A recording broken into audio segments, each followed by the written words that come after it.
Bonjour à toutes et à tous, je suis ravi de vous retrouver sur ma chaîne de bricolage. Aujourd'hui, pour ce nouvel épisode, je vous propose de revenir dans ma cuisine aménagée.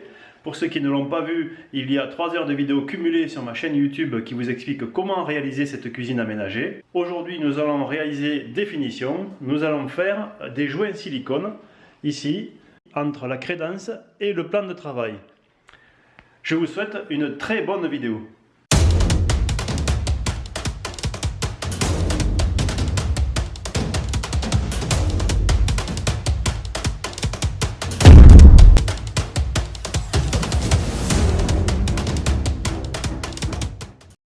J'ai choisi d'utiliser du joint silicone translucide pour réaliser l'étanchéité entre la crédence et le plan de travail.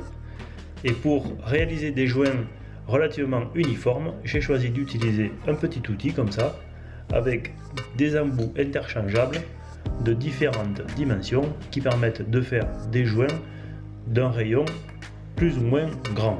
Je n'en aurai pas d'utilité puisque c'est une cuisine neuve, mais si vous devez enlever les joints, et bien dans le kit d'outillage, il y a ce petit ustensile qui permet d'ôter les anciens joints de manière très propre et très efficace. Ici nous sommes sur des matériaux neufs, donc il n'y a pas beaucoup de préparation de surface à faire. Je n'ai pas à gratter les joints, je n'ai pas à nettoyer, à passer un dégraissant au préalable, mais si vous venez de remplacer vos joints et que vous les enlevez donc pour en mettre des neufs, il va falloir passer de l'acétone dans tous les interstices de manière à ce que le silicone vienne accrocher et qu'il ne reste pas de traces de gras. Parce que l'ennemi du silicone, c'est le gras. Donc ici, il n'y a pas ce souci. Je vais monter la cartouche et puis on va commencer à mettre un petit filet de silicone à l'intervalle de la crédence et du plan de travail. Je vais choisir la cale à monter.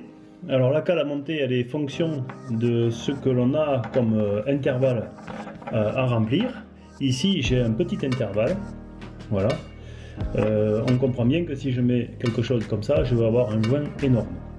Alors qu'avec quelque chose comme ça, j'aurai un petit joint. Donc le joint étant ici dans l'angle, et les pièces étant très proches l'une de l'autre, je n'ai pas besoin de faire un très gros joint. D'abord c'est inesthétique, et en plus c'est complètement inutile. Ce qu'il faut, c'est que le silicone passe entre les deux morceaux. Du coup ici, il n'y a pas beaucoup à récupérer, il suffit de remplir le petit intervalle, et ici il est inférieur au millimètre. Donc ici avec un rayon de 2 mm, je vais largement couvrir le petit intervalle. Alors si vous n'avez pas d'outillage comme ça et que vous ne voulez pas investir dans un jeu de cale, il y a une autre solution qui est assez simple, c'est de l'eau avec du savon. Donc on se met du savon sur les doigts, légèrement humide, et avec ça on va pouvoir lisser le joint. Alors c'est beaucoup moins efficace que ça. C'est pour ça que je vous préconise de vous équiper de petites cales comme ça. D'abord c'est plus propre, on ne s'en met pas sur les doigts. Et c'est beaucoup plus efficace, c'est beaucoup plus homogène en termes de joints. Et ça se passe beaucoup plus facilement. Les tubes que j'ai achetés ont un bec ici qui est déjà percé. Donc j'ai pas besoin de faire quoi que ce soit. La section ici d'ouverture doit être proportionnelle aussi au joint qui est à faire. Donc ici c'est un petit trou et ça va bien aller parce que j'ai pas beaucoup de joints à déposer. Par contre, il faut que j'ouvre le tube. Le temps de séchage est donné sur le bidon. Il est de 1 journée à cœur et de 15 minutes en surface. Ça veut dire qu'il va mettre 15 minutes à sécher à l'extérieur, le joint. Par contre, à l'intérieur, il faudra 1 journée pour qu'il soit complètement sec. Donc attention, quand on a fait le joint, il faut attendre 24 heures pour être sûr qu'il soit bien sec à cœur.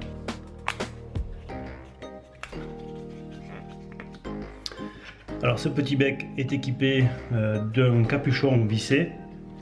Bon, ça a une certaine efficacité, hein. Si vous le laissez 6 mois dans le placard, ça sera sec quand même. Mais c'est vrai que si on l'utilise quelques jours après, eh bien ce bouchon suffit. On va pouvoir réutiliser tranquillement le joint sans qu'il ait séché. Comme d'habitude, j'en profite pour vous donner une petite astuce. Même si ces outillages en silicone sont bien plus performants que le savon avec de l'eau sur un bout de doigt, eh bien moi je mélange les deux techniques, c'est-à-dire que je vais mettre un petit peu de savon liquide dans un récipient. Voilà, je vais y rajouter un petit peu d'eau.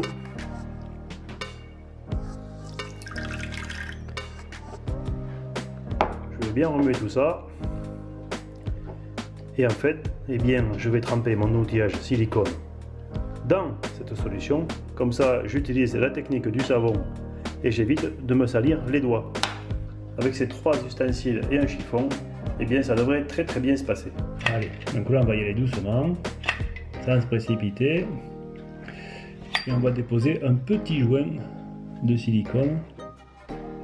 Mais petit, hein, c'est pas la peine d'y aller non plus. Hop, un petit filet. Aussi régulier que possible. Alors c'est pas très grave si c'est pas tout à fait régulier, c'est-à-dire qu'ici il y en a un petit peu moins. Mais on va passer cet outil après. Et quand on voit la pointe de cet outil, on imagine déjà que j'en ai trop mis. Même si j'en ai pas mis énormément, hein, mais j'en ai quand même trop mis. Le surplus de silicone va monter sur cet outil. Je vais vous faire une petite démonstration sur 10 cm. Alors comme je l'ai dit précédemment, on trempe l'outillage à l'intérieur de ce liquide. Il y a un sens, il y a un biseau. Et ce biseau, en fait, il faut le prendre comme ça. Et on passe.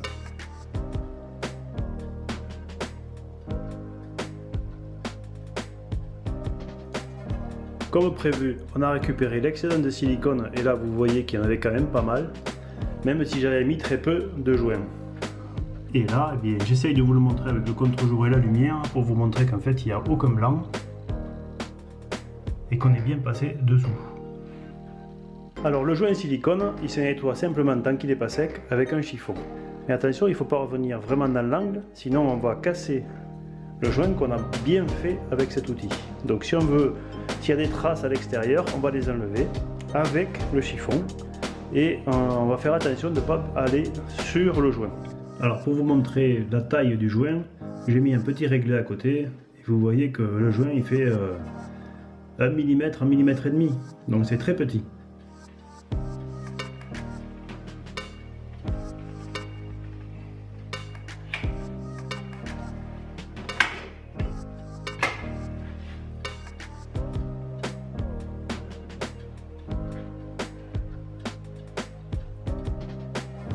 Donc là vous voyez qu'avec cet outil, eh bien j'ai fait pratiquement 1,50 m en l'espace de 30 secondes. C'est très pratique.